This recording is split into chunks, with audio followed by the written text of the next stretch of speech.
Hello everyone. आज हम लोग बात करने वाले how to prepare 0.1 normal, 1 normal, 2 normal और 5 नॉर्मल H2SO4 सॉल्यूशन। हम लोग कोई भी नॉर्मलिटी का सॉल्यूशन इसे बना सकते हैं। ये स्टार्ट करने से पहले हम लोग एक फॉर्मूला है वो याद रखना है, normality equals to n into M. अभी n क्या होता है? Small n is equal to number of H plus ion और OH माइनस आइन। तो हम लोग इसमें बात करने वाले हैं H2SO4 सॉल्यूशन के बारे में। इसके अंदर H कितने हैं? 2, तो इसमें नॉर्मलिटी जो स्मॉल n की वैल्यू क्या हो जाएगी? 2 हो जाएगी। ठीक है, तो ये n तो पता चल गया कि number of H plus ion और OH माइनस जो रिप्लेस होता है, और m मतलब होता है मोलैरिटी। ठीक है, तो हम लोग स्मॉल n की वैल्यू तो पता चल गई कि स्मॉल n क्या होता है। स्मॉल n हम लोग कितना होगा? 2 होगा, क्योंकि इसमें H प्लस आइन कितने हैं? 2 है। तो ये स्मॉल n की वैल्यू 2 हो गई, मल्टीप्लाई बाय अभी मोलैरिटी। अभी मोलैरिटी हम लोग को निकालना पड़ेगा। अभी मोलैरिटी निकालने के लिए हम लोग को मोलैरिटी का फॉर्मूला है। मोलैरिटी का फॉर्मूला होता है molarity equals to number of moles of solute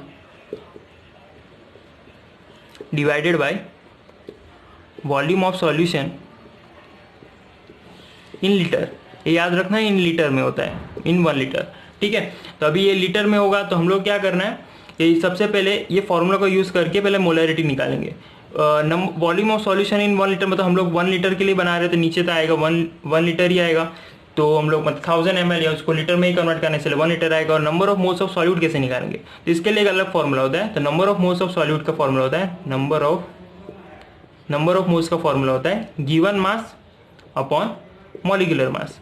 अभी हम लोग को गिवन मास तो दिया नहीं गया है, लेकिन हम लोग को ये पता है कि हम लोग अगर मैं फर्स्ट करूँगा 0.1 नॉर्मल, मुझे H2SO4 सॉल्यूशन निकालना है, तो उसका पहले हम लोग को गिवन मास निकालना पड़ेगा। अभी गिवन मास निकालने के लिए हम लोग के पास एक तरीका है कि हम लोग को इसका डेंसिटी निकालना पड़ेगा H2SO4 का, लेकिन डेंसिटी डायरेक्टली दिया होता है बॉटल के पीछे, हम लोग को देख लेंगे जो भी लैब में बॉटल रहता है। तो H2SO4 की डेंसिटी होती है डेंसिटी ऑफ H2SO4। H2SO4 की डेंसिटी होती है 1.84 ग्राम पर ml। डेंसिटी ऑफ H2SO4 होती है 1.84 ग्राम पर ml। तो हम लोग डेंसिटी का फॉर्मूला यूज़ करके, मैं अभी थोड़ी देर के लिए हटा देता हूँ, मैं डेंसिटी का फॉर्मूला यूज़ करके हम लोग पहले क्या कर लेंगे, मास निकालेंगे। तो डेंसिटी का फॉर्मूला क्या होता है? Density is equal to mass upon volume. तो मास निकालने के लिए क्या करूँगा, mass equals to density multiply by volume. Density पता चल गया कितना है, 1.84। अभी हम लोग वॉल्यूम क्या लेंगे, हम लोग को पता है कि जो और लैब में जो भी H2SO4 होता है, लैब में हमेशा याद रखना कि लैब में जो भी H2SO4 होता है वो 98% प्योर होता है। कितना होता है? 98% प्योर। उसका मतलब क्या हुआ कि 98 ml ऑफ H2SO4 पर 100 ml, उसके अंदर 98% प्योर H2SO4 होगा पूरे टोटल 100 ml में। या फिर हम लोग इसको भी ऐसे भी लिख सकते हैं, अगर 1000 ml में हुआ तो हम लोग क्या लिखेंगे इसको, 980 ml ऑफ H2SO4 पर 1000 ml। हम लोग ये भी यूज़ कर सकते हैं, ये भी यूज़ कर सकते हैं, लेकिन हम लोग मोलैरिटी में 1 लीटर के हिसाब से लिखने वाले हैं, इसलिए मैं 1000 के हिसाब से हम लोग प्रिपेयर करने वाला हूँ। ठीक है, तो हम लोग उसको मान के चलते हैं, मतलब मानेंगे क्या, ये 980 ml ऑफ H2SO4 कितने में होगा? 1000 ml में। तो उसका मतलब क्या हुआ, जो हम लोग वॉल्यूम लेंगे इधर, density is equal to density equal mass upon volume किया था, तो इसमें डेंसिटी पता है हम लोग को 1.84, और वॉल्यूम हम लोग को कितना लेना है, 980। ठीक है, तो वॉल्यूम आ जाएगा 980। तो इसको 980 ml विद इसके साथ मल्टीप्लाई करूंगा तो कितना आ जाएगा, 1803.2 ग्राम। तो इससे हम लोग को पता चला ग्राम है, इसलिए मास निकाल रहे हैं, इसलिए इसका यूनिट आएगा ग्राम में। इससे हम लोग को मास पता चल गया कि मास कितना। उसका मतलब क्या हुआ कि 980, जो हमने 980 ml लिया था इधर, कि जो 980 ml पर 1000 ml था। ठीक है, तो 980 ml H2SO4 कितने ग्राम होगा? 980 ml ऑफ H2SO4 1803.2, ये जो है उतना ग्राम होगा हम लोग का H2SO4। तो अभी हम लोग सिंपल कुछ नहीं करना है, ये जो नंबर ऑफ मोल्स जो हम लोग ने इधर फॉर्मूला मैंने यूज़ किया था, क्या नंबर ऑफ मोल्स कितना था, गिवन मास अपॉन मॉलिक्यूलर मास, तो इसके अंदर मैं पुटअप कर दूंगा। तो नंबर ऑफ मोल्स कितना था, number of moles equals to given mass upon molecular mass. Given mass हम लोग को पता चल गया, गिवन मास कितना है 18, जो हम लोग का इधर आया 1803.2 डिवाइडेड बाय, अभी मॉलिक्यूलर मास हम लोग H2SO4 का निकाल सकते हैं। मॉलिक्यूलर मास H2SO4 का कैसे निकालेंगे,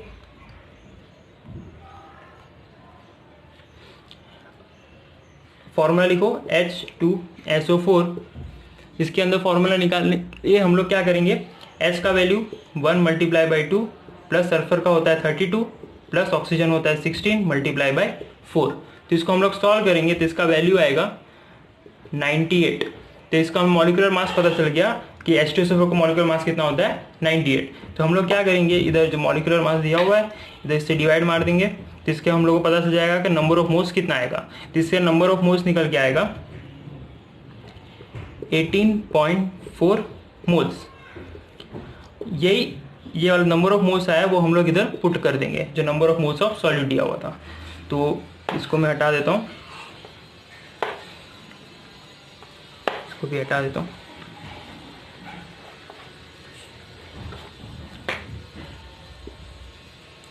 तो नंबर ऑफ मोल्स हम लोग का आ गया था 18.4। तो इसको हम लोग डिवाइड कर देंगे तो ये नीचे तो 1 लीटर ही है, तो आंसर यही आने वाला है 18.4 मोलैरिटी। मोलैरिटी का यूनिट क्या होता है, मोलर। तो इसका मतलब मोलैरिटी हम लोग का निकल के आया 18.4। हम लोग ने सबसे पहले मैंने फॉर्मूला कौन सा बताया था, n equals to small n multiply by capital N। ये नॉर्मेलिटी है, ये number of H plus ion और OH माइनस आयन होता है, और ये है मोलैरिटी। इसमें H कितने हैं, 2 है, N के यहाँ पे मैं डालूंगा 2। मोलैरिटी कितना आया हम लोग का 18.4, इसको अगर मल्टीप्लाई कर देंगे तो आंसर आएगा 36.8 नॉर्मल। इससे पता चला कि जो हम लोग का जो 98% जो H2SO4 था उसका नॉर्मलिटी हम लोग का निकल के आया 36.8 नॉर्मल। अभी हम लोग को इसको यूज़ करके अलग अलग हम लोग सॉल्यूशन बना सकते हैं। कैसे बनाएंगे, उसका फॉर्मूला होता है उसका N1V1 इक्वल्स टू N2V2। ये जो सॉल्यूशन से हम लोग इसको फर्स्ट सॉल्यूशन ले लेंगे इसको, या स्टॉक सॉल्यूशन हम लोग बोल सकते हैं, और ये सेकंड वाला, ठीक है। तो अगर मैं N1 को अगर H2SO4 का सॉल्यूशन मानूं, ठीक है, तो इसको हम लोग यूज़ कैसे करेंगे, N1 में ले लूँगा नॉर्मलिटी ऑफ H2SO4 36.8, उसमें से हम लोग को वॉल्यूम निकालना है। कितना वॉल्यूम निकालना है वो हम लोग मतलब पता करेंगे। कैसे पता करेंगे, कि अगर मुझे नॉर्मलिटी 0.1 नॉर्मल H2SO4 बनाना है तो इधर नॉर्मलिटी ले लूँगा 0.1, और कितना वॉल्यूम में मुझे बनाना है, अगर समझो मुझे 100 ml में बनाना है तो मैं इधर V2 ले लूँगा 100। तो अभी मेरे को V1 निकालने के लिए क्या करूँगा, V1 equals to 0.1 multiply by 100 divided by 36.8। तो इसका आंसर निकल के आएगा 0.27 ml। इसका मतलब क्या हुआ कि 0 पॉइंट हम लोग को जो H2SO4 सॉल्यूशन है, ठीक है, जो H2SO4 सॉल्यूशन जो लैब में है उसके अंदर से हम लोग को 0.27 ml लेना है, और हम लोग को उसमें कितने में डिसॉल्व करना है, कितने ml में मैं बना रहा हूँ 100 ml में। तो 0.27 ml इन 100 ml इन 100 ml। तो इससे हम लोग को पता 0.1 नॉर्मल बन जाएगा। हम लोग को बस ये वाला फॉर्मूला ही याद रखना है, इससे हम लोग कोई भी नॉर्मलिटी का सॉल्यूशन बना सकते हैं। एक और एग्जांपल ले लेते हैं, फॉर्मूला भी डायरेक्ट वो वाला ही याद रखो। कौन सा है, N1V1 equals to N2V2। N1 का वैल्यू हमेशा वही सेम ही रहेगा, कितना आया था 36.8, ठीक है। अगर मुझे अभी 1 नॉर्मल बनाना है तो इधर मैं N2 के यहाँ पे ले लूँगा 1 नॉर्मल मल्टीप्लाई पे, अगर मुझे 100 ml में बनाना है तो मैं इधर 100 लूँगा, अगर मुझे 50 ml में बनाना होगा तो मैं इधर 50 लूँगा, अगर मुझे 1000 ml में बनाना होगा तो इधर मैं V2 के यहाँ पे 1000 लूँगा।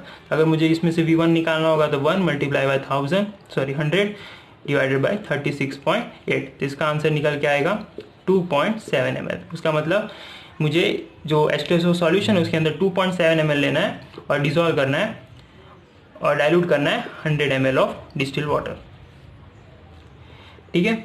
अब वैसे हम लोग 5 नॉर्मल का भी प्रिपेयर कर सकते हैं, कुछ नहीं करना है। इधर V1 इसका वैल्यू आ जाएगा V1 इक्वल्स टू इधर 1 नॉर्मल यहाँ पे मैं ले लूँगा 5 नॉर्मल मल्टीप्लाई बाई 100, अगर 100 ml में बना रहा हूँ डिवाइडेड बाई 36.8, इसका आंसर निकल के आएगा 13.5 ml in 100 ml distil water. Thank you.